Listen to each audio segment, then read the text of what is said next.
Contacté beaucoup de gens, beaucoup de footballeurs qui sont connus, voilà.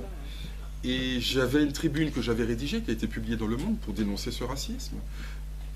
Où les gens m'ont dit, oui, oui, c'est bien, vas-y, vas-y, vas-y. Je dis, mais vous co-signez avec moi? Il y a une personne. Et ça, c'est très différent par rapport à ce qui se fait aux États-Unis. Aux États-Unis, sur un truc comme ça, mais vous avez beaucoup d'artistes qui vont vous soutenir. En France, les artistes vous disent, oh là là, vous savez, c'est compliqué, je ne suis pas communautariste. Mais qui vous parle de communautarisme? On vous parle de racisme, on vous demande de réagir. C'est vous-même, en fait, qu'on est en train de défendre. Donc vous ne pouvez pas ne pas vous défendre vous-même. Donc il y a un problème un peu d'aliénation mentale. Hein. Je sais que j'ai des fanoniens expérimentés autour de moi. Parmi les artistes, nous avons beaucoup de gens qui sont très frileux, qui ne s'engagent pas beaucoup. Et vraiment, ça fait 10 ans, enfin 12 ans que je suis au CRAN, je suis l'un des fondateurs du CRAN, je suis président du CRAN depuis 6 ans. Je peux vous assurer que j'ai galéré, j'ai rarement réussi à mobiliser les artistes en France. Alors, je me suis sans doute mal pris, hein, j'ai peut-être pas frappé aux bonnes portes, mais c'est très compliqué. Alors, effectivement, c'est une piste importante. Malheureusement, on n'y arrive pas. Alors, ça va peut-être changer justement si on va au-delà de la France. J'ai parlé tout à l'heure de syndicat de colo. Lui, il a des contacts importants dans le monde entier. Il a un carnet d'adresses plus important que le mien. Il a parlé tout récemment, je crois, à Samuel L. Jackson, qui est d'accord pour se mobiliser avec nous sur la question du Bénin. Alors, par ces contacts-là, on peut avoir peut-être d'autres artistes. Et en dehors de la France, oui, les synergies d'artistes, ça peut marcher. Mais en France, ça marche très moyennement. Alors, on a une question sur la Chine. Je ne pense pas que la Chine se comporte mieux que la France. Il n'y a pas ce contentieux colonial, historique si vous voulez, mais évidemment la Chine pose problème. Voilà, c'est évident, notamment sur la question de l'achat ou de la captation des terres. La Chine achète de plus en plus de terres. C'est pas tout à fait la même chose que la colonisation. La colonisation, c'est vous prenez les terres sans les payer.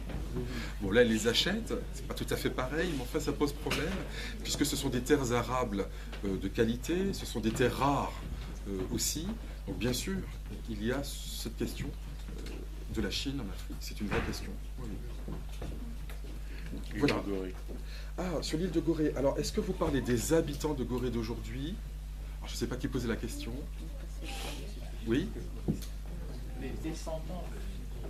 Donc les descendants des victimes. Alors moi je suis très clair, les Africains sont les premières victimes de la traite négrière. On a un discours en France limite révisionniste. Évidemment qu'il y a eu des collaborateurs africains dans la traite négrière. Mais si on veut raconter l'histoire, et toute l'histoire, il y a dans un premier temps des dirigeants africains qui se battent contre l'esclavage, qui sont écartés, éliminés. Et vous ne pouvez pas coloniser un territoire sans compter sur des traîtres. C'est pas possible. C'est normal. Et donc, lorsque la France est allée en Algérie, ou au Canada, ou ailleurs, eh bien, il y a toujours... Vous jouez sur des rivalités. Vous dites à un dirigeant, est-ce que tu veux coopérer avec moi? Il ne veut pas. Vous allez voir le rival, et il sera d'accord. C'est normal. La France a coopéré, elle aussi, pendant la Seconde Guerre mondiale. Ça ne veut pas dire que toute la France est coupable de la Shoah. Donc, il y a eu des Africains qui ont coopéré, bien sûr, à la traite négrière. Mais ce qu'il faut dire d'abord, c'est que les premiers résistants à l'esclavage sont les Africains eux-mêmes. Des chefs d'État africains, des rois africains, des citoyens, des hommes et des femmes. Les gens ne sont pas restés là tout simplement comme des moutons en attendant qu'on les prenne. Ils se sont battus. La vérité, c'est que l'esclavage, contrairement à ce que dit la loi Taubira, n'est pas un crime contre l'humanité. L'esclavage, c'est 3 crimes contre l'humanité. Premièrement, les massacres en Afrique. Les esclavagistes de l'époque disent que pour capturer un esclave vivant, il faut souvent tuer 2 ou 3 personnes. Ce qui est logique. Donc ça, c'est les premiers massacres. Ensuite, on a déporté des gens. On a déporté 12 à 17 millions de personnes selon les chiffres officiels. Une fois que les gens sont arrivés dans les colonies d'Amérique, ils ont eu des descendants. Pendant 1, 2, 3, 4, 5, 6 générations. Quand on dit qu'il y a eu 12 à 17 millions de victimes de l'esclavage, c'est une erreur ou un mensonge. Il y a eu 12 à 17 millions de victimes déportées. Car lorsque les marchands tiennent leur compte, ils disent « j'ai embarqué 1000 esclaves hier dans mon bateau, je les ai transportés en Amérique, il y en a quelques-uns qui sont morts, voilà. Mais si vous avez trouvé 1000 victimes sur le carnet d'un armateur nantais, ça ne veut pas dire qu'il y a eu 1000 victimes. il y a 1000 victimes déportées d'une rive à l'autre, plus les gens qui ont été tués, mais lui, il les compte pas, parce que c'est pas de la marchandise. Ils sont morts. Mais c'est quand même des victimes. Et puis les gens qui vont naître dans 10 ans, dans 20 ans, dans 50 ans, dans 100 ans, dans 200 ans, ils ne sont pas non plus sur les registres de compte des marchands. Donc ceux qui sont morts en Afrique, ou ceux qui sont nés dans les Amériques, n'ont pas été déportés. Et donc on confond la traite et le système général. Et donc les gens qui ont fait ces études disent il y a 12 à 17 millions de victimes. Je dis c'est une erreur massive. On est au-delà de 100 millions. Attention, ce n'est pas la même chose. Il n'y a pas un crime, il y a 3 crimes.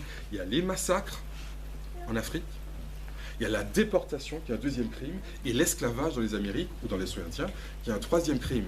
Donc monsieur a raison d'évoquer les gens qui sont agorés, parce que souvent ce sont des descendants, non pas des esclaves en Amérique, non pas des gens qui ont été déportés, mais des gens qui sont morts sur place et qui étaient les premières victimes, ou de leur famille. Et donc il faut penser aux victimes africaines de l'esclavage, qui sont les premières victimes. Donc oui, bien sûr, il y a des collaborateurs en Afrique, mais il y a d'abord des victimes, il y a d'abord des héros, il y a des résistants. Les gens ont inventé des techniques extraordinaires. Pour ne pas quitter le Bénin, vous avez le village lacustre de Ganvier, qui est un village que les gens ont organisé au milieu du lac pour ne pas se faire prendre par les esclavagistes. Il y a des gens qui se sont suicidés en groupe, en masse. Il y a des gens qui se sont battus, qui ont gagné, etc., etc. Donc les gens qui sont à Gorée ou ailleurs, effectivement, et qui sont les descendants des victimes, eux aussi, bien sûr, ont droit à une réparation. C'est même les premiers à avoir droit à cette réparation. Et en France, après la Seconde Guerre mondiale, la France, il y a eu des collabos, comme en Afrique, comme ailleurs, nous sommes tous humains. Ça n'a pas empêché la France de demander, d'obtenir des réparations. Donc effectivement, vous avez raison de poser cette question qui pose parfois problème, y compris aux Africains. Les Africains parfois disent, oui, mais on a coopéré à l'esclavage, donc est-ce qu'on a le droit de demander réparation? Je dis, ben oui, parce que les Africains sont les premières victimes. Il y a eu plus de victimes africaines mortes que de victimes africaines déportées. Donc c'est très important de comprendre les faits juridiques et historiques les uns après les autres. Parce que finalement, nous sommes dans une ignorance crasse. Par exemple, souvent quand je discute avec mes interlocuteurs à l'Élysée, je leur démontre leur ignorance. Je leur dis quand est-ce que l'esclavage a été aboli. Alors les plus malins me disent « Ah ah, il y a un piège !» Et donc ils disent « Il y a eu l'abolition en 1794, avant 1848. » Ils disent « Ah ah, on ne s'est pas fait piéger par le cran. » Je dis ben non, il y a eu bien sûr l'abolition de 1794, il y a eu celle de 1848, mais la vraie abolition, la dernière, c'est 1946. Donc vous ne connaissez pas l'histoire. Quand je leur dis combien de victimes, ils me disent 12 à 17 millions. Je dis vous avez tort. C'est même après, excusez-moi, c'est même après l'esclavage, c'est le post-esclavage, c'est suivi. Oui. Avec la politique de De Gaulle au Centrafrique, qui a dressé des États entre eux et a créé même des génocides entre eux. C'est pour ça que je disais même après 46, ça continue. Oui, même après 46. C'est pour ça que quand je dis ça aux gens, je leur dis, voyez, je ne suis pas en train de chercher des points d'érudition, le petit détail, quel est le nom du petit village au fin fond. Non, c'est pas ce que je demande. Le nombre de victimes, la date de l'abolition finale, même ça, nous tous, hein, je ne sais pas pour les stigmatiser eux, mais nous ne le savons pas. Alors, voyez notre degré d'ignorance là où nous en sommes. C'est Stora qui a parlé de ça. Puis il ne faut pas perdre de vue que l'Allemagne a indemnisé l'État juif. 60 milliards mais pas à l'État seulement. juif. Et même encore maintenant d'ailleurs. Alors l'Allemagne a payé des réparations effectivement pour Israël. L'Allemagne a aussi, en fait, la France a aussi reçu des réparations. Ça s'appelle le plan Marshall. Après 1945, comme après la Première Guerre mondiale, parce que, comme je disais, après la Première Guerre mondiale, l'Allemagne a payé des réparations jusqu'en 2012, je crois. Le seul moment où elle n'a pas payé, c'est quand Hitler était au pouvoir. Vous voyez, les gens qui ne veulent pas réparer, c'est jamais très bon signe. Mais après la Seconde Guerre mondiale, la France a à nouveau demandé des réparations. Les États-Unis ont dit, OK, en fait, c'est pas l'Allemagne qui va payer, on va payer pour vous, ça s'appellera le plan Marshall. Et donc vous allez évidemment à ce moment-là rester dans le giron occidental, etc., etc. Mais le plan Marshall est un plan de réparation. Il y avait à l'époque deux plans concurrents. Un qui disait l'Allemagne paiera la France et les autres pays qu'elle a endommagés. Et l'autre plan qui disait, et les États-Unis ont dit non, non, on va payer. La France a dit on s'en fiche du moment qu'on a de l'argent, qu'il vienne de l'Allemagne ou des États-Unis, on s'en fiche. Donc c'est des réparations par procuration. Là, les États-Unis ont dit on va payer pour l'Allemagne, parce que ce qui nous importe, ce n'est pas tellement la question de l'argent, on en a, mais ce qu'on veut, c'est que ces pays soient dans le camp occidental. Donc la France a reçu des réparations après la Seconde Guerre mondiale, Israël a reçu des réparations. Enfin, au XXe siècle, il y a eu au moins une vingtaine de cas de réparation. J'ai parlé des réparations que les États-Unis ont payées pour les Japonais américains qui ont été internés dans des camps. Le Koweït a payé des réparations, a reçu des réparations de l'Irak. Les Serfs en Russie ont reçu des réparations après l'abolition du servage. J'ai parlé du Kenya, etc. Voilà, c'est pas du tout quelque chose d'extraordinaire. Ce qui est extraordinaire, c'est qu'il y a des crimes si gros, sans réparation. Et on dirait parfois que plus c'est gros, plus ça passe. Attendez, là, vous êtes nombreux sur ta coule à la fin. Là, monsieur, alors, on va prendre déjà ceux qui n'ont pas encore posé. Pardon ? Quand on évoque le terme réparation, je vois qu'un bout du processus, c'est l'indemnisation. Or, aujourd'hui, je crois que des choses qui sont revendiquées, c'est demander pardon, reconnaître les faits. Déjà, c'est très important pour un pays, pour une communauté, pour un individu. C'est très important. Parce que quand on parle de réparer les gens, tout simplement, on pense à la partie pécuniaire du processus. Le deuxième problème, quand on parle du Bénin, il est plus crédible de réunir des Béninois dans le cadre d'un processus de revendication chez eux, ça n'exclut pas le reste, plutôt que d'avoir 20, 30, 40 Français donc à la place de la République. Excusez-moi, je n'ai pas compris votre question sur le Bénin. Les systèmes politiques régnants aujourd'hui en Afrique sont très mobilisateurs. Donc, les Béninois, ils ont raison de revendiquer donc, la restitution de leurs biens. Par conséquent, ce serait bien qu'ils le fassent à l'intérieur du Bénin. Tout simplement devant l'ambassade, devant l'opinion publique internationale qui est sur place, et en même temps être épaulé par peut-être des personnes qui s'obligeraient pour la cause en France. C'est plus crédible que d'abord ceux qui sont concernés revendiquent, mobilisent et donc aillent donc, je dirais, au fourneau. Troisième idée, c'est que j'ai un cas très spécial, c'est les Chibani. Ça fait quand même beaucoup de vagues en France. C'est des petits Marocains, Algériens, qui ont travaillé pour la SNCF et qui ont été sous-payés. Alors que l'administration était donc au courant de la chose.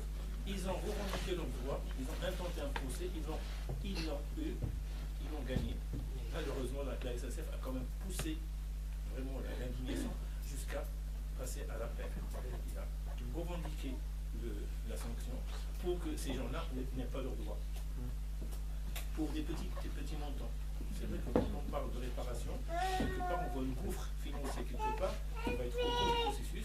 Pour avoir ça, il faut déjà réconcilier en premier par la réparation morale, par l'excuse, par le pardon. Exactement. Alors, je réponds sur ces questions. Sur la question des Chibani, nous sommes en train de travailler avec une association qui s'appelle Banlieue Plus sur une proposition de loi qu'on va essayer de faire passer dès que possible pour que la réparation due aux Chibani soit entière et qu'ils puissent résider là où ils veulent. Vous savez qu'il y a ce problème, on les oblige à rester au moins 6 mois en France, alors que souvent ils veulent rentrer chez eux parce qu'ils sont vieux, et c'est leur retraite, c'est normal. Donc, nous sommes en train de travailler sur une proposition de loi qui va dans le sens que vous dites. C'est vrai que je n'ai pas évoqué tous les sujets de réparation parce qu'il y en a beaucoup, mais celui-là est un exemple très très concret aussi, très très clair. Il n'y a pas de débat moral, je trouve, à avoir. La SNCF est absolument honteuse, vous avez raison. Et nous disons que ce procès continue, il faut qu'il continue. Mais si on fait une proposition de loi, le débat sera terminé. C'est une loi qui va s'imposer à la SNCF et devra payer point barre. Donc c'est une chose en cours. Alors, quand vous dites sur le Bénin, je comprends ce que vous dites. Pourquoi est-ce que ce n'est pas d'abord les Béninois et pourquoi que c'est ici la mobilisation? Alors, de fait, c'est quand même beaucoup des Béninois, parce que c'est le Grand Bénin qui est notre alter ego là-bas. Nous travaillons ensemble. Et comme c'est un problème qui implique autant la France que le Bénin, en fait, on a besoin d'une coopération des deux. Donc les deux sociétés civiles travaillent, il y a des choses qui se font là-bas au Bénin, que je n'ai pas détaillées, et puis il y a des choses que nous faisons ici, parce qu'il faut convaincre le gouvernement français de restituer, mais il fallait convaincre le gouvernement béninois de faire la demande. Le précédent gouvernement, il avait trop peur, en fait, des conséquences. Donc le travail se fait des deux côtés, et donc là, je vous rassure. Et puis vous avez raison, c'est vrai que quand on dit réparation, les gens voient uniquement l'aspect financier. Alors, il y a tout un travail de pédagogie que nous faisons pour dire l'argent c'est le nerf de la guerre, donc je ne dis pas non, au contraire, c'est indispensable, c'est pour ça qu'on a demandé une fondation, mais ce n'est pas tout. Et la question des excuses, vous avez raison, ça ne suffit pas, mais c'est aussi Elle est un indissociable. élément. Elle Ça est va ensemble. indissociable. C'est Les la deux plus vont- importante. l'un- C'est la plus L'une importante. entraîne C'est l'autre. un début. C'est Par la plus exemple, les populations concernées et leurs descendants attendent ces réparations verbales. Ce sont les réparations les plus attendues, les plus nécessaires, comme je disais tout à l'heure, ou bien vivre ensemble. Et justement, je suis contente que monsieur évoque à nouveau cette question, en particulier celle des Chibani, parce que ils sont en train de mourir dans les foyers, Sonacotra et autres, à petit feu, et on les empêche d'aller dans leur pays d'origine, alors qu'ils ont travaillé pendant une quarantaine d'années en France, et aujourd'hui ils crèvent les uns après les autres. On les trouve en train d'agoniser, voire carrément mourants. Et il se trouve que plutôt que de leur permettre d'aller vivre et mourir dans leur famille, dans leur pays d'origine, non, il faut qu'ils restent là et qu'ils justifient de 6 mois de présence en France. Donc moi je suis navrée, je reviens sur mes propos, c'est la réparation verbale qui est la plus importante et qui est la plus attendue de l'autre côté de la Méditerranée, qu'elle soit d'Afrique noire ou d'Afrique du Nord. alors sur la question des Chibani, alors la question des excuses par exemple, elle est au centre de la demande de réparation qui est formulée par les chefs d'État de la Caraïbe. En 2013, à l'unanimité, les chefs d'État de la Caraïbe, de Cuba jusqu'à Trinidad, ont demandé réparation aux anciennes puissances coloniales. Et ils ont un plan d'action en 10 points. Le premier point, c'est des excuses. Ils demandent des excuses aux puissances européennes. Je ne connais pas la liste des 10 points par cœur, mais après les excuses, il y a effectivement des questions sur les infrastructures, l'école, la santé. Il y a un point sur les populations autochtones, dont beaucoup ont été génocidés dans toute l'Amérique centrale. Donc effectivement, vous voyez, dans cette réparation, il y a à la fois des excuses, il y a à la fois du pécuniaire, il y a à la fois de la santé, de l'éducation, etc. Donc c'est une vision globale qui est intéressante. Mais j'ai envie de dire, toutes ces histoires dont nous parlons, c'est des mots globaux. Les gens me disent souvent, pourquoi est-ce que vous n'êtes pas content avec une réparation symbolique? Et je dis, mais parce que le mal n'est peut-être pas que symbolique. Le mal est global, et puis il continue. Donc un mal global, il faut une réparation globale. Le mal, il est moral, donc il faut une réparation morale, avec les excuses, etc. Le mal, il est économique, il est politique, il est culturel, il est psychologique, comme vous en avez parlé. Il est écologique, etc. Donc c'est toutes ces modalités qu'il faut considérer, et pas simplement un aspect plutôt qu'un autre. Mais il est interdépendant parce que pour Absolument. pouvoir, au niveau Absolument. économique, au niveau écologique, au niveau financier, au niveau culturel, réparer, il faut que psychiquement, la personne qui va réparer est prête à le faire et a conscience qu'elle a commis des traumatismes absolument mortifères.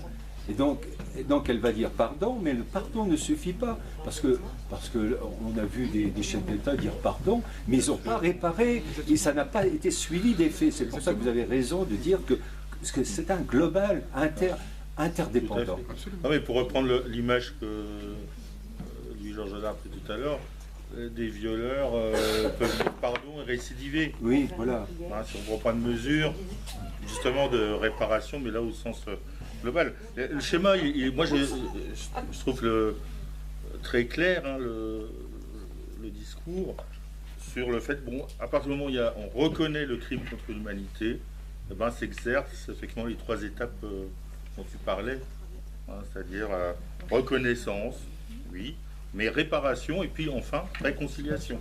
Oui, tout à fait. Et on n'est pas obligé d'ailleurs d'attendre comment dire la réparation pour commencer à se réconcilier. C'est pas, hein, je pense pas que c'était ça le.